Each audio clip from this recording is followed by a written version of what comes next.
ஆண்டவரும் இரட்சகருமாகிய இயேசு கிறிஸ்துவின் நாமத்தில் விண்ணமுதம் நேயர்களுக்கு வெகு அன்பான ஆண்டவரின் வாழ்த்துக்களை இந்த நாளின் இந்த சமயத்துக்காக உங்களோடு கூட பகிர்ந்து கொள்கிறோம். இன்றைக்கு உங்களோடு கூட பகிர்ந்து கொள்வதற்காக தெரிந்தெடுத்திருக்கிற பகுதி யாத்திராகமத்தின் புத்தகம் 19ஆம் அதிகாரத்தின் 6வது வசனம். நீங்கள் எனக்கு ஆசாரிய ராஜ்யமும் பரிசுத்த ஜாதியுமாயிருப்பீர்கள்.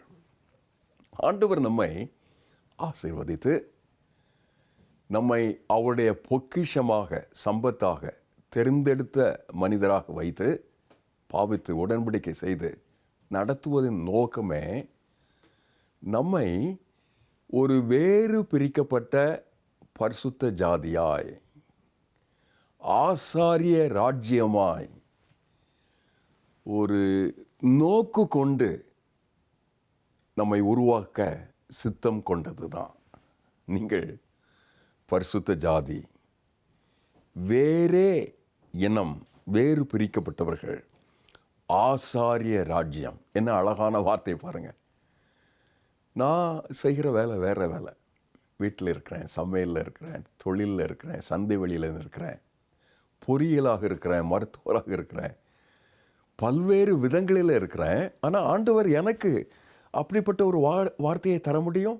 அதை தான் வசனம் சொல்லுகிறது. அவரை நம்பி அவருக்கு கீழ்ப்பிடிந்து வருகிற விசுவாச இனத்துக்கு, விசுவாச குடும்பத்துக்கு, விசுவாச ஜனத்துக்கு, விசுவாச தனிநபர்களுக்கு ஆண்டவர் தருகிற ஒரு வாக்கு, நீங்கள் வேறு பிரிக்கப்பட்டவர்கள், பரிசுத்த ஜாதி.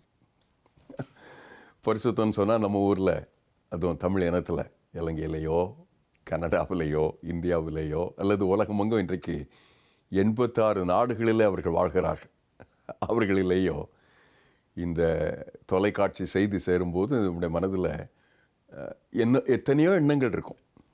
காடுகளுக்குள்ளே போய் முனிவர்களாக வாழ்ந்தது போல, சந்நியாசிகளாக வாழ்ந்தது போல, திருமணமாகாமல் தாம்பத்திய வாழ்வு இல்லாமல் வாழ்கின்ற மனிதர்களாக வாழ்வது போல், அப்படிப்பட்ட ஏராளமான காட்சிகள் இருக்கிறது, விதங்கள் இருக்கிறது. அப்படி தான் நினைவு இருக்கும். நம்ம ஊரில் தமிழகத்தில் ஒவ்வொரு கோயிலுக்கும் ஒரு நிறங்கள் இருக்கிறது. பல்வேறு சமயங்களின் பின்னணியில் நாம் வாசிக்கிறோம். மஞ்சள், பச்சை, சிவப்பு, இல்லை ஈவன் கிறிஸ்தவர்களுடைய பின்னணியத்தில் வெள்ளை, வெண்மை, இப்படி. இதுதான் வேறு பிரிக்கப்பட்ட வாழ்வு என்று நினைக்கிறோம். அதுவா பரிசுத்தம் என்றால் நாம் அவருக்காக பிரித்து விடப்பட்டவர்கள் என்பது தான். அவரை சார்ந்தவர்கள். இந்த ஊரில் தான் இருப்போம், இந்த மனிதர்களோடு தான் இருப்போம், இங்கே இருக்கிற கலாச்சாரங்களில் தான் இருக்கோம். ஆனால் அசுத்தம் என்னை அண்டாது, என்னை தொடாது. எப்படி இருக்கும்? தமிழாசிரியர் என்ற வகுப்பில் தாமரை இலை தண்ணி போல் இருக்கணும்ப்பான்னு சொல்லுவார். தாமரை இலை தண்ணியை ஊற்றிருக்கீங்களா? தண்ணியில் தான் நிற்குது, ஆனால் தண்ணி அதை தொடாது. இல்லை, சேரில் சாக்கடையில் நிலா தோன்றுகிறது. பௌர்ணமியில் தோன்றுகின்ற நிலா சாக்கடையில் அத்தனை கருமை அசுத்தத்துலேயும் வெண்மையாக ஜொலிக்கிறது இல்லையா? விசுவாச இனத்தை அப்படித்தான் வாழ்வதற்காக இந்த உலகில் உலகத்துக்கு அல்லாதவர்களாக, இந்த உலகத்தின் மாறுபாடுகள் கேடுபாடுகளுக்கு முற்றிலும் மாறியவர்களாக வாழ்வதற்காக ஆண்டவர் அவர்களை அழைக்கிறார், தெரிந்தெடுத்திருக்கிறார். அவர்களுக்கு ஆண்டவர் தந்திருக்கிற அழைப்பு அப்படிப்பட்ட உயர்ந்த அழைப்பு. அவர்கள் தூய்மையான ஒரு எண்ணம். ஏனென்றால் ஆண்டவருக்காக வேறு பிரிக்கப்பட்டவர்கள். இல்லை, நம்ம வாழ்கின்ற அன்றாட வாழ்வில் எத்தனை தேவை இல்லையா? வசனம் சொல்லுது, நான் பரிசுத்தராக இருப்பது போல நீங்களும் பரிசுத்தராக இருக்க வேண்டும் என்று. இது ஒரு சாதாரணமான காரியமா? இந்த உலகத்தில் அதற்கெல்லாம் சாத்தியமா? உண்டு.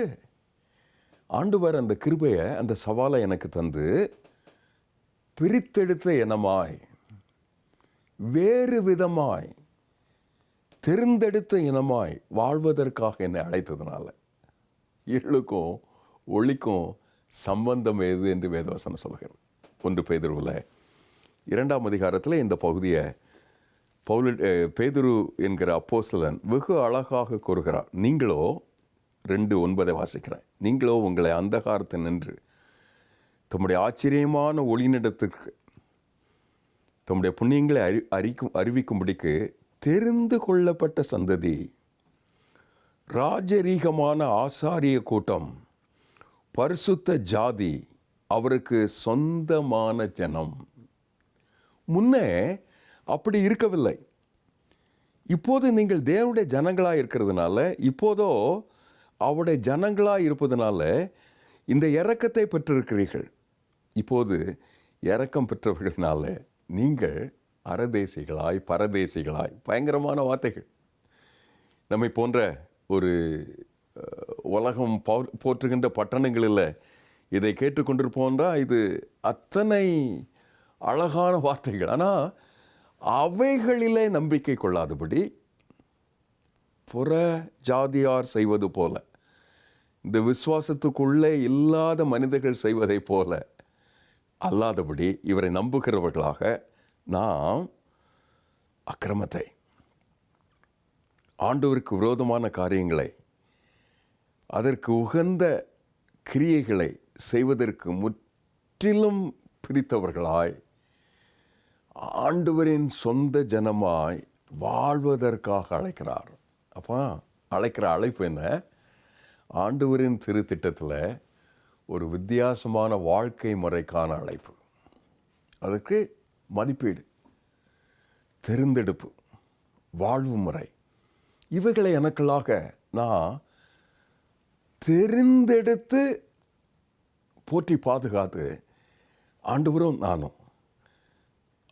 நாமும் குடும்பமாய், ஆண்டவரும் ஆண்டுடைய பிள்ளைகளாகிய சபையுமாய் இணைந்து நின்று அப்படிப்பட்ட மதிப்பீடுகளுக்காக வாழ்வதற்கு ஒப்பு கொடுத்து ஜெபித்து தீர்மானம் பண்ணுவது, வேதம் வாசித்து தீர்மானம் பண்ணுவது, வேத வெளிச்சத்தில் வாழ்கின்ற ஆண்டுடைய பிள்ளைகளின் ஐக்கியத்தில் அந்த தீர்மானத்தை தெரிந்தெடுப்பை நான் செய்து கொள்வது, அதற்கான வாழ்க்கை முறையை நான் செய்து கொள்வது, அதற்கான உறவுகளை நான் தெரிந்து கொள்வது, அதற்கு அப்பாலான உறவுகளுக்கு முற்றிலும் முறிவு, எனக்கும் அதற்கும் சம்பந்தமே இல்லாமல் வாழ்கின்ற குடும்பங்களாக ஆண்டவரை பின்பற்றுவதற்காக ஆசையாய் இவைகளை எனக்குள்ளாக உருவாக்கி கொள்வது. ஏனென்றால் நான் பிரித்தெடுக்கப்பட்ட ஒரு குடும்பம். அப்படி பிரித்தெடுக்கப்பட்ட வசனம் என்ன சொல்லுது? ஆசாரிய ராஜ்யம். பழைய தமிழ், அதை தூய்மையான தமிழில் ஆண்டவருக்கு பணிவிடை செய்கிற தூதுவர்கள் என்று இப்போது மொழிபெயர்க்கிறோம். ஆசாரிய ராஜ்யம் என்பதை, ஆசாரியர்களுக்கு பழைய ஏற்பாட்டின் காலத்தில் 2 விதமான வேலை இல்லையா? ஒன்று, ஆண்டவருக்கு மக்களுடைய பிரச்சனையை கொண்டு போய் வேண்டுதல் செய்வது, பலியிடுவது, பாவ மன்னிப்புக்காக நிற்பது, அவருடைய பாவ மன்னிப்பை பெற்று மக்களுக்கு அதை அறிவிப்பது, அவர் தருகிற மன்னிப்பை, அருளை, நன்மையை, வாக்கை நற்செய்தியாய் அவளுக்கு திரும்ப தருவது. எத்தனை அழகான ஒரு ஊழியம் அது! இன்றைக்கு நம்முடைய இளைஞர்கள், நம்முடைய வீட்டில் இருக்கிற பிள்ளைகள், சிறுவர் சிறுமியர் இந்த விதங்களிலே உருவாக்கப்பட்டார்கள் என்றால் அவர்களுக்கு ஆண்டவர் ஆசாரிய ராஜ்யத்தின் வேலையை தருகிறார். ஒரு ஊழியத்தை 46 ஆண்டுகளாக முழு நேரமாக இந்தியாவில் செய்தேன். இப்போது ஓய்வில் இந்த சபைகளில் இந்த அனுபவங்களை பகிர்ந்து கொள்கிறேன்.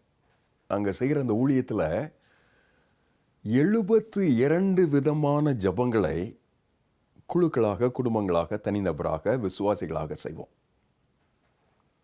பயணத்தில் செய்வோம், காலையில் செய்வோம், நடுநிசையில் செய்வோம், அருணோதய பிரார்த்தனைன்னு சொல்வோம், சங்கிலி தொடராக செய்வோம், இப்போது செல்ஃபோனில், ஜூமில் இல்லை அப்படி செய்வோம். இப்படிலாம் உட்காந்தா எண்ணி பார்த்தா 72 விதங்களான ஜப போராட்டங்கள் இருக்கிறது, இன்டர்செஷன் இருக்கிறது, விண்ணப்ப ஜபம் இருக்கிறது, போராடி ஜபிக்கிற ஜபங்கள் இருக்கிறது. ஆசாரிய ஊழியத்தை செய்வதற்காக ஆண்டவர் என்னை பிரித்தெடுக்கிறார், தெரிந்தெடுத்திருக்கிறார். என்னை வைத்து அவர் ஒரு திட்டத்தை வைத்திருக்கிறார். தென்னகத்தில் மிக பிரபலமான ஒரு கோயில் இருக்கிறது. அந்த கோயிலில் ஆண்கள் மட்டும்தான் போகலாம், பெண்கள் போகக்கூடாது. குறிப்பிட்ட வயதுக்கு மேலே பெண்கள் முற்றிலும் தடை செய்யப்பட்டிருக்கு. இன்றைக்கும் சுப்ரீம் கோர்ட் வரைக்கும் பெண்களும் போகணும்னு சொல்லி கேட்டுட்ருக்காங்க. அதுக்கு இன்னும் உத்தரவு வரல.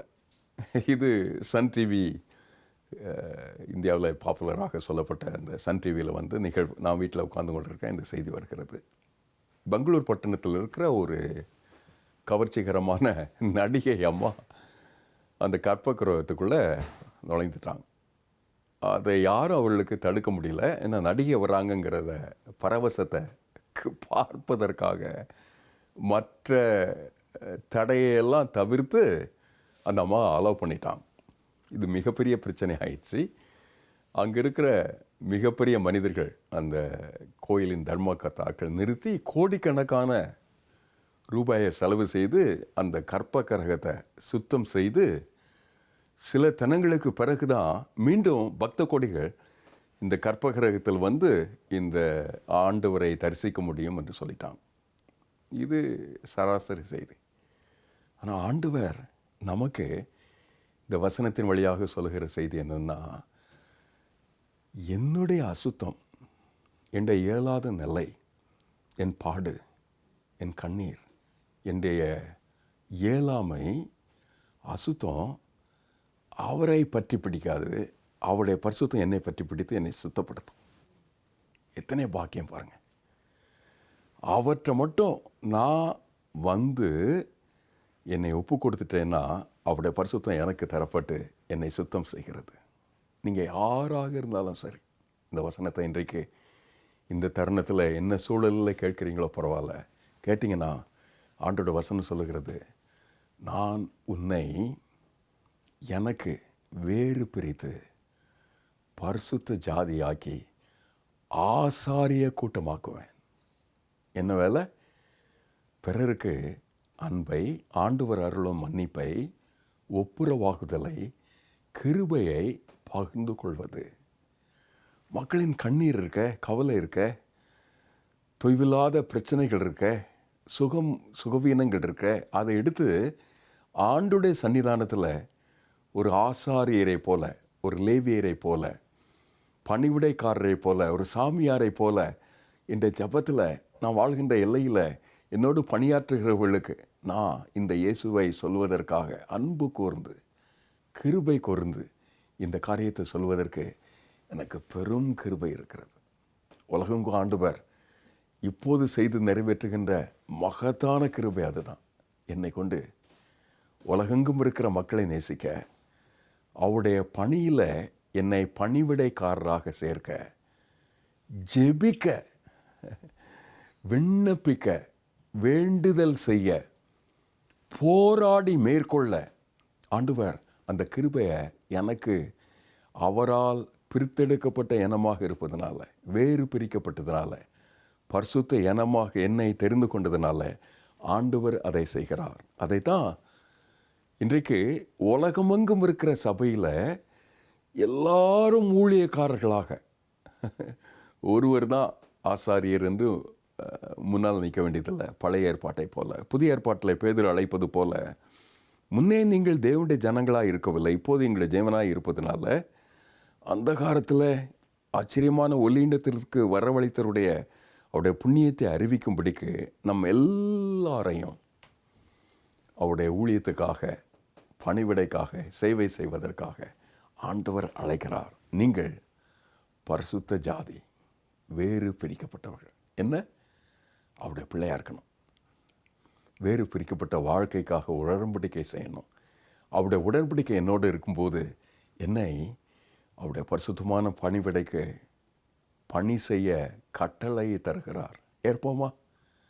ஆண்டவரே, அந்த கிருபை உங்களை இந்த காலத்துக்காக வந்து சந்தித்து உங்களை ஆசீர்வதிப்பதாக. ஆமென்.